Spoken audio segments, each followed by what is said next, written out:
مولانا سلمان ندوی صاحب نے بہت بدبختی کی، بہت امت کی نگاہوں سے ایسا اللہ نے گرا دیا، اس کو ذلیل کر دیا کہ لکھنؤ کو ہمارے اکابرین کو بدنام کر کے اس نے چھوڑ دیا۔ سورہ انفال میں، سورہ توبہ میں صحابہ کو منافق کہا گیا ہے، یہ ان کے الفاظ ہے کہ سورہ انفال میں، سورہ توبہ میں، سورہ انفال میں اور سورہ توبہ میں، سورہ توبہ میں 60 خباثتیں بیان کی ہے، صحابہ کی نہیں بلکہ منافقین کے، سب کو سبحان اللہ۔ صحابی وہ ہے کہ جی ایمان کی حالت میں نبی کو دیکھا اور ایمان کی حالت ہی میں ان کا انتقال ہو چکا، ایمان، اسلام نہیں بلکہ ایمان، اس کے بعد بات ہی ختم ہے۔ بخاری نے خود جلد اول میں یہی تعریف کی، امام بخاری نے خود یہی، جہاں مناقب صحابہ بیان کیا اس میں یہی کی۔ کچھ والا پڑ گیا؟ اور پھر یہ ہے کہ یہ اللہ آپ کو بھلا کرے، اس پر اتفاق ہے۔ ہمارے پاس ہے کیا؟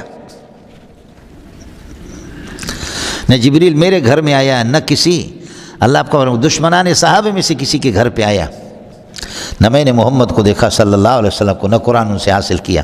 یہ قرآن ہمیں تواتر و طبقہ کے طور پر، جو میں آپ کو بتا چکا ہوں، تواتر الاسناد، تواتر الطبقہ، تواتر التوارث والتعامل، تواتر القدر المشترک، تو یہ تو تواتر الطبقہ کے طور پر، تواتر الاسناد کے طور پر حدیثیں پہنچی ہے، سمجھے؟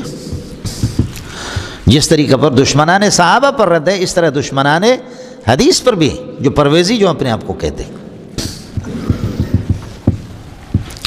مولانا ظفر احمد عثمانی رحمۃ اللہ علیہ شیخ الاسلام اعلاء السنن والے بہت بڑے آدمی ہیں، سبحان اللہ، بہت بڑے آدمی ہیں، لیکن ان کی اولاد مرتد ہو گئی۔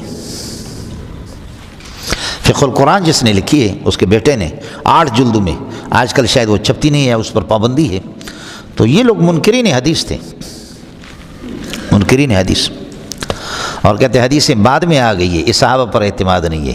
تو صحابہ پر وہ آپ یہ کہہ دیں کہ اصحاب رسول اللہ ہم روات الاحادیث الذین ہم روات الحدیث وہم روات القرآن والذین ہم روات القرآن ہم روات الحدیث۔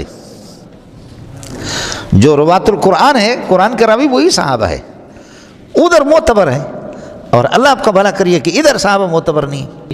حضرت مولانا مودودی سے بہرحال یہ ہے کہ بہت سنگین خطا ان سے ہوگی، صحابہ کو جس طریقے پر اس نے لتاڑا ہے، اور دشمنان صحابہ وہ تو ویسے بدبخت ہیں، ان کو اللہ پاک نے یہ ہے کہ قطعی طور پر، اٹل طور پر اللہ نے ان کو جہنمی بنا دیا ہے۔